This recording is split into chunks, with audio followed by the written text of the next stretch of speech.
Alright, I just want to say this up front. These games aren't bad. I even enjoy some of them. But when you go into a game expecting something amazing and then it just doesn't quite hit, that's what this list is about. These are the games that left me feeling a bit let down, not because they're terrible, but because they didn't live up to what I was hoping for. Whatever it was, the hype, the trailers, or just my own expectations, they just fell short for me. And hey, these are just my opinions. If you love any of these games, that's awesome. Don't let my take change how you feel about them. Everyone experiences games differently, and that's what makes talking about them so fun. So without further ado, let's start.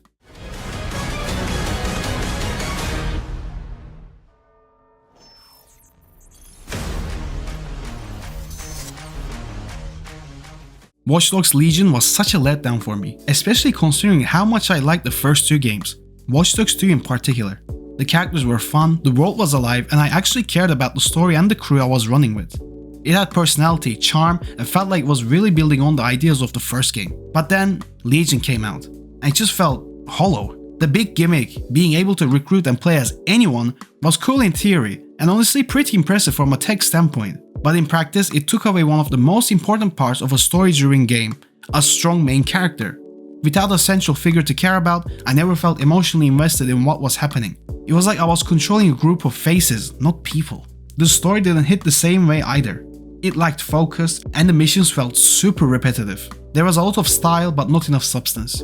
For all of its ambitions, Legion ended up feeling more like a sandbox experiment than a meaningful continuation of the series. And that's a shame because, like I said, I really liked the first two games, and this franchise had so much potential.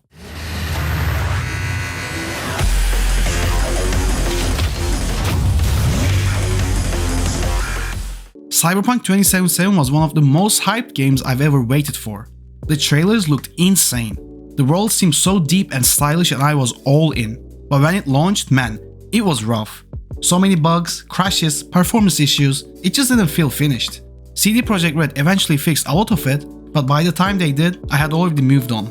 I tried to come back to it, twice actually, but it just didn't click with me. I think part of it was the first person perspective. It's not bad, but for a game that's so character driven and rich in design, I really wish I could see my character more. It kind of pulled me out of the experience. Don't get me wrong, the world building and the storytelling were incredible. Night City looks and feels alive and the writing is solid. But even with all that, I never felt emotionally connected. I wasn't attached to the game. Something about the pacing or the way the story unfolded just didn't pull me in the way I hoped for. It's a good game now for sure. But for me, like I said, it was just a case of high expectations, a messy launch, and a connection that never really happened. Like they say, third time's the charm, so I will try again in the future, but I doubt I'll change my mind. On the season premiere of Hardline. Watch yourself tonight. This drug war's no joke.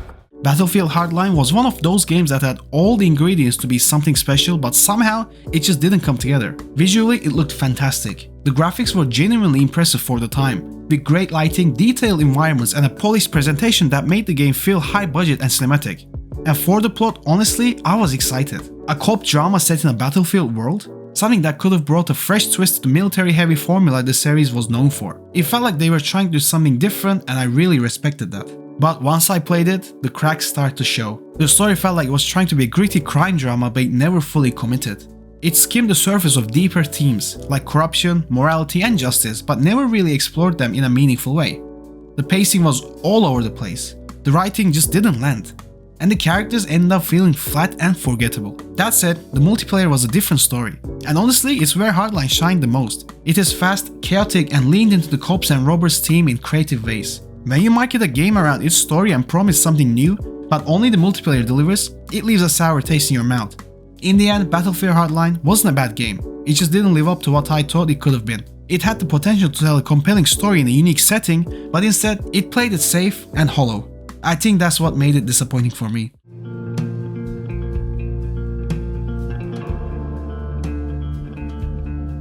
I really wanted to love Witcher 3. It's one of the most praised RPGs out there, and so many people I respect call it their favorite game of all time. But honestly, I couldn't get more than 7 hours into it. I kept waiting for that moment where it would hook me, emotionally or narratively, but it just never came. The world is absolutely beautiful, and the writing is strong, but I never felt truly invested. Geralt didn't resonate with me, and the story just didn't grab me on a personal level. On top of that, the gameplay felt sluggish. The combat never felt satisfying to me, like I was fighting the controls more than the monsters. And the movement in general just felt a bit stiff. And it's not just this game. I'm starting to realize that maybe CD Projekt Red's style just doesn't connect with me at all. And that's honestly a bit disappointing. I want to love their games. I admire what they try to do, and I feel like I'm missing out on something great that everyone else seems to experience. That said, I'm still hopeful for The Witcher 4. Maybe that one will finally click with me. I want to feel what so many others have felt with the series. I really do. Ready, Javelin 1? Let's go! You are freelancers.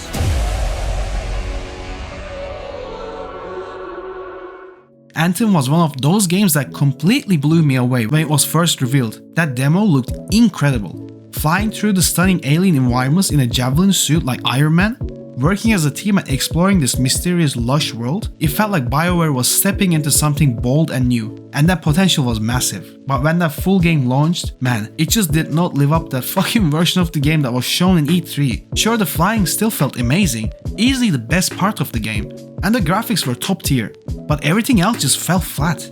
The story was weak, the characters were forgettable, and the mission design was incredibly repetitive and boring. It felt like the game was missing its soul.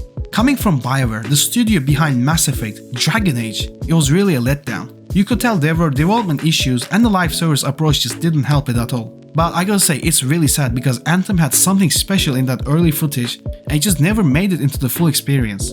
And to this day, BioWare looks lost and a shell of their former glorious self.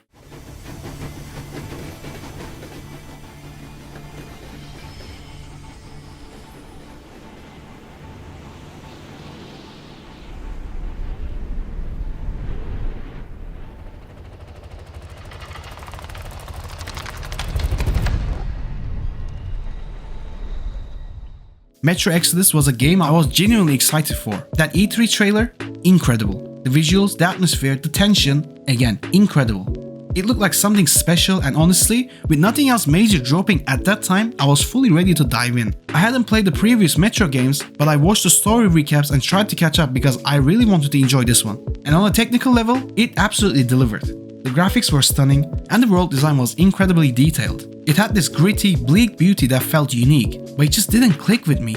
I kept waiting to feel invested in the story or the characters, but I never really connected or cared about what I was doing.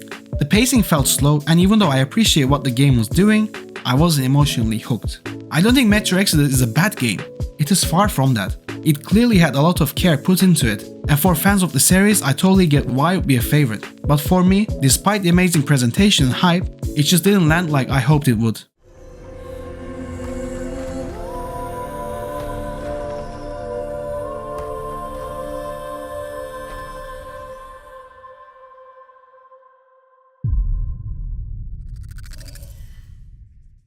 Horizon Zero Dawn is probably the most disappointed I've ever felt playing a PlayStation exclusive game.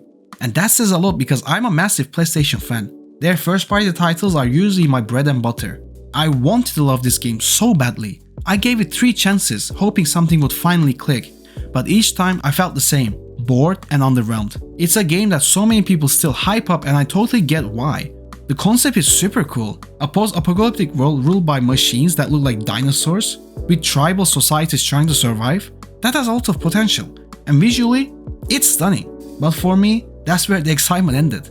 The combat felt clunky and never truly satisfying. The open world, while beautiful, felt oddly empty and a chore to explore. The characters didn't leave much of an impression and I found it hard to like them. The story had some intriguing ideas, especially the mystery behind this world's collapse and how Aloy came to be. But it just wasn't enough to carry me through the slow pacing and dull gameplay loops. Man, the gameplay in this game was not it. It's so frustrating because PlayStation exclusives are usually so polished, engaging and emotionally resonant. Horizon just didn't deliver that for me. I wish it had because I really wanted to be on board like everyone else. But after saying all this about Horizon Zero Dawn, I gotta say, I really like the sequel Forbidden West. At the end of the day, these are just my personal experiences. Not every game will hit the same for everyone. I'm glad these titles resonated with so many people. I genuinely respect the work that went into them. But sometimes, no matter how much hype or hope we have, a game just doesn't land the way we want it to. And that's okay. Gaming is subjective. And what doesn't click for one person might be someone else's all-time favorite game. Let me know down below, what games let you down and what games do you think I should give another shot at? As always, thank you for watching and I'll see everyone on the next video.